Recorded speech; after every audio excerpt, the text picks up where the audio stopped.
கிறிஸ்துவுக்குள் மிகவும் பிரியமான தேவனுடைய பிள்ளைகளே, இந்த காலை வேளையிலே அனுதின மன்னா மூலமாக உங்களை சந்திப்பதிலே மிகுந்த மகிழ்ச்சி அடைகிறேன்.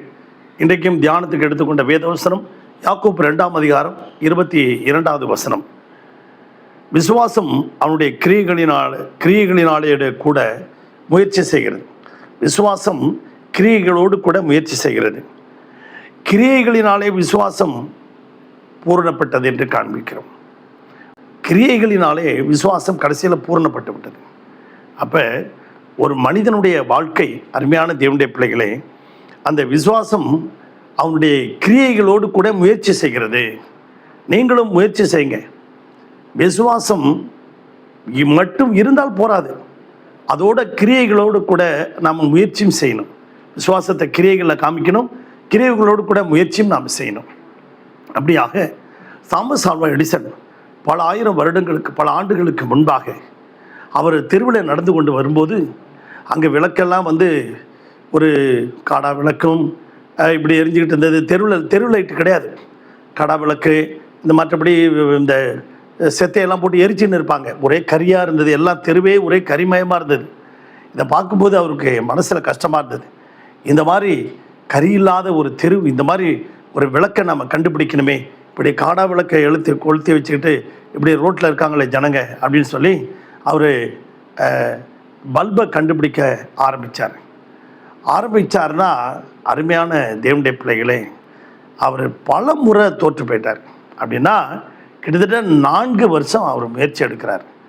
அவர் முயற்சி எடுத்து பல்பு அவர் கண்டுபிடிச்சி அதை எரிய வைக்கும்போது டமால்னு வெடிச்சிடும். இப்படியே இருந்தது. கிட்டத்தட்ட 2000 முறை அவர் தோற்று போனாராம். இதனாலேயே அவங்களுடைய மனைவி அவரை விட்டு விலகி போயிட்டாங்களாம்.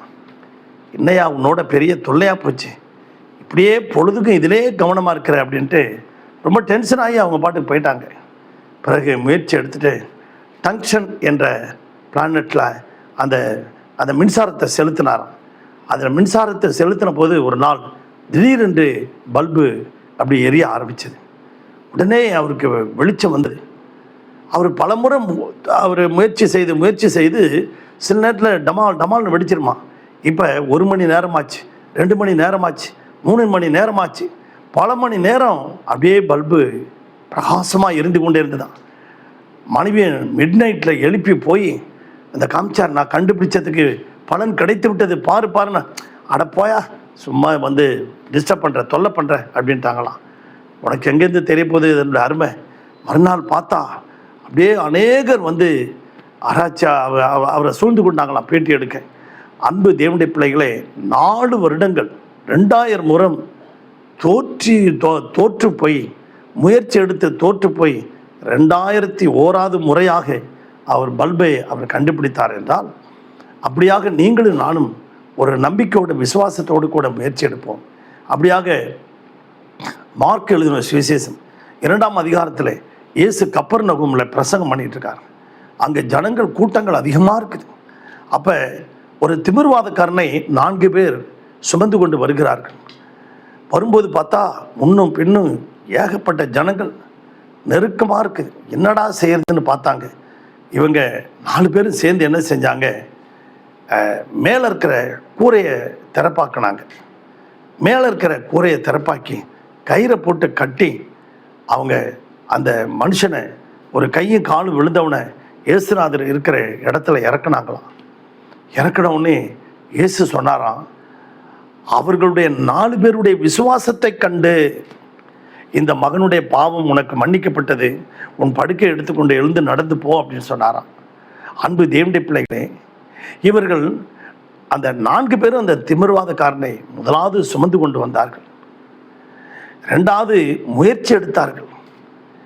3வது அவருடைய விசுவாசம் கிரியை செய்தது. அந்த முயற்சியோட கிரியை செய்தது. அந்த விசுவாசம் இருந்தது, முயற்சி எடுத்தார்கள், அதை கிரியைகளினாலே அது பூரணப்பட்டது. அந்த 4 பேர்களுடைய விசுவாசத்தை கண்டு தான் ஆண்டவர் அவனுக்கு விடுதலை கொடுத்தார். நீங்களும் நானும் இப்படி இந்த மாதிரி காரியங்களில் நாம் விசுவாசத்தோடு முயற்சி எடுப்போமா? அன்பு தேவனுடைய பிள்ளைகளே, நீங்களும் பல காரியங்களுக்காக ஏங்கி கொண்டிருப்பீங்க. பல நாட்களாக பல காரியங்களுக்காக திருமண காரியங்கள், குழந்தை பாக்கியம், வேலை கிடைக்கவில்லை, இப்படியே நினச்சிக்கிட்டு இருப்பீங்க.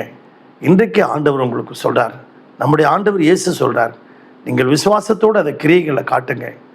விசுவாசத்தினால் நீதிமான் பிழைப்பான்னு சொன்னது போல உங்களுக்கும் இப்படிப்பட்ட நீங்கள் விசுவாசித்தால் தேவனுடைய மகிமையை காண்பாய் என்று ஆண்டவர் சொன்னார். மரித்த லாசருவை உயிரோடு எழுப்பின தேவன் உங்கள் வாழ்க்கையில் மரித்து போய் கிடக்கிற எல்லாவற்றையும் உயிரோடு எழுப்பி ஆண்டவர் உங்கள் வாழ்க்கையில மகிமைப்படுவாராக. பரலோக பிதாவே, இந்த சத்தத்தை கேட்டுக்கொண்டிருக்க ஒவ்வொரு பிள்ளைகளையும் குடும்பங்களையும் ஆசீர்வதி. அவர்களுடைய விருப்பம் தேவைகள் எல்லாவற்றையும் நிறைவேற்றும்படியாக ஜெபிக்கிறோம். போக்கிலும் மற்றும் பாதுகாத்துக்கொள்ளும்.